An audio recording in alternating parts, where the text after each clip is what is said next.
Olá, meus queridos, a paz do Senhor para todos. Presbítero Paulo aqui mais uma vez com vocês. Vocês estão na Escola de Teólogos. Sejam todos bem-vindos aqui no nosso canal. Hoje a gente vai falar sobre segredos do capítulo de Ezequiel 37. Mas antes, por favor, se você não é inscrito no canal, se inscreva no canal, ative o sininho aqui embaixo de notificações, deixe o seu comentário, porque com certeza, eu creio, que vamos ser abençoados diante da palavra do Senhor. Pai, fala conosco por misericórdia. Pai, esclareça, meu Pai, mais e mais a Tua palavra. Muitas pessoas vão ver e ouvir esse vídeo, que venham ser abençoados, edificados pelo poder da Tua palavra, Jesus. Amém. E graças a Deus. Amém? Glórias a Deus. Vamos lá. Segredos do Ezequiel capítulo 37. É muito interessante nós notarmos o que é a ativação do Espírito Santo. Com o passar dos anos, hoje, no mundo pós-moderno, no mundo aí, onde que homens e mulheres de Deus também foi evoluindo a questão da teologia, o desenvolvimento com o passar dos anos, nós temos aí uma doutrina bíblica chamada doutrina pneumatologia, doutrina do Espírito Santo.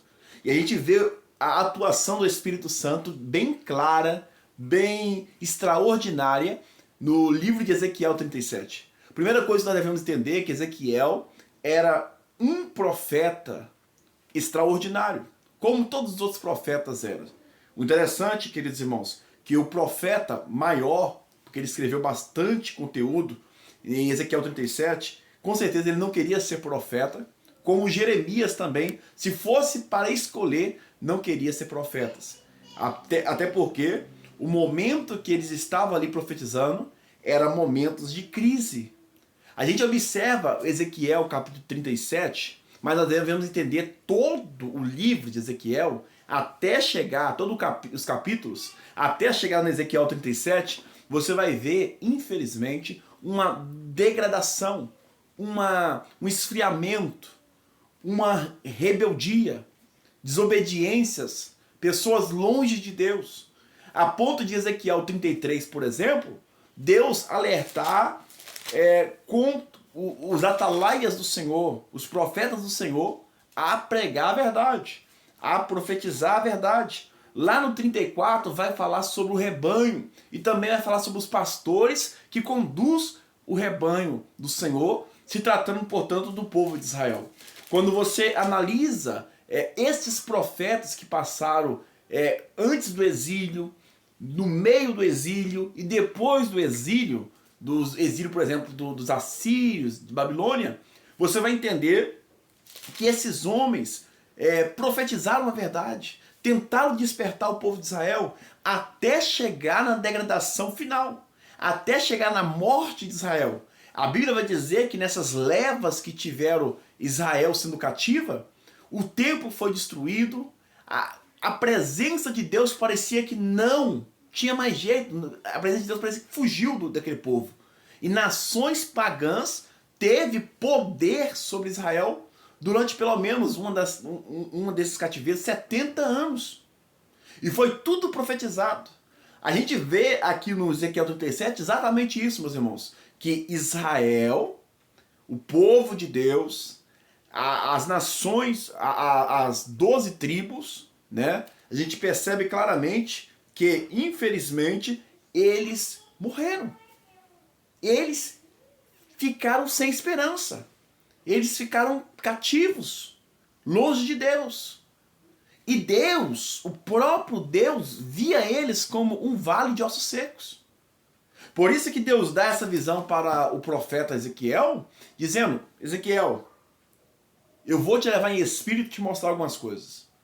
O que você está vendo? Eu vejo um vale de ossos sequíssimos. Quer dizer o quê? O povo de Israel, pelas suas rebeldias, por não ouvir Deus, por brincar com Deus, por se rebelar com Deus, chega um momento que o povo de Israel foi abandonado, entre aspas. Porque alguns profetas profetizaram, tentavam orar a Deus, melhor dizendo, pedindo misericórdia, e o que a Bíblia diz? Deus mandava os profetas calar. Só que chegou um tempo nessa visão tremenda aqui, que Ezequiel contempla assim com os olhos espirituais a nação morta, a nação sequíssima. E só um milagre de Deus para elas ressuscitar, para ela restaurar. Abrimos, portanto, um parênteses, é entender que, por exemplo, na visão calvinista e tanto arminiana, quando se trata de teologia, você vê esses dois pensadores dizendo que a degradação do pecado deixa as pessoas mortas. E só por um milagre de Deus, através do poder da palavra, na direção regeneradora do Espírito Santo, que há vida. E era exatamente isso que o profeta, Deus estava mostrando para o profeta. Olha, Ezequiel, caminha no meio desses vales, desses ossos. Ezequiel caminhando. Ezequiel vendo que não tinha vida. Ossos sequíssimos. Ezequiel, na mente dele, com certeza humana, já era. Acabou. Mas a Bíblia vai dizer que o amor de Deus é tão extraordinário, né? Tratando do Novo Testamento, Deus amou o mundo de tal maneira que deu seu filho unigênito para todo aquele que nele crê, não pereça, mas tenha o quê? Vida eterna. Se tratando de Antigo Testamento, Deus envia o seu Espírito. Deus manda, Deus faz uma pergunta para Ezequiel. Ezequiel fala, Senhor, tu sabes. Quer dizer, só o Senhor para fazer um milagre desse tamanho. E ele é comigo mesmo. Louvado seja Deus. Deus manda Ezequiel profetizar, manda Ezequiel a interceder, e quem faz o milagre é o Espírito de Deus, que vem soprando e trazendo vida. Eu não vou entrar em mais detalhes para o vídeo não ficar longo, mas esse é a moral do Ezequiel 37. É o resumo. É o Deus que traz vida àquele que já era. É por isso que nós observamos Davi e tantos outros homens de Deus priorizando, buscando a presença de Deus. Lá em Salmos, eu esqueci agora os Salmos, se é 54, me foge a memória, mas é visível quando o salmista Davi diz, cria em mim, ó Deus, um coração puro, renova em mim um espírito reto, e ele diz algo muito interessante, e não retires de nós, não retires de mim, melhor dizendo, o teu Espírito. Louvado seja Deus. Por quê? Sem o Espírito de Deus não há vida. Sem o Espírito de Deus não há vida. Lá em Ezequiel, se eu não me engano, 47 ou 48, deixa eu dar uma olhada aqui rapidão, meus amados, o rio purificador vai também trazer alusão do poder do rio purificador, do poder do Espírito Santo, aonde a presença do Espírito Santo passa, aonde jorra a água de Deus, a vida. E é isso que eu quero trazer para vocês. Creia no poder de Deus, busque o poder de Deus, lute para que a sua carne, as suas fragilidades, as suas consciências não tenham poder sobre a sua vida, mas o poder do Espírito Santo, porque o poder do Espírito Santo é que traz restauração. Israel só voltou de novo para a sua terra, para a sua nação, só é uma nação poderosa e abençoada por Deus hoje, mesmo a maioria se rebelando em alguns conceitos aí teológicos contra Deus, porque Deus tem promessas para Israel.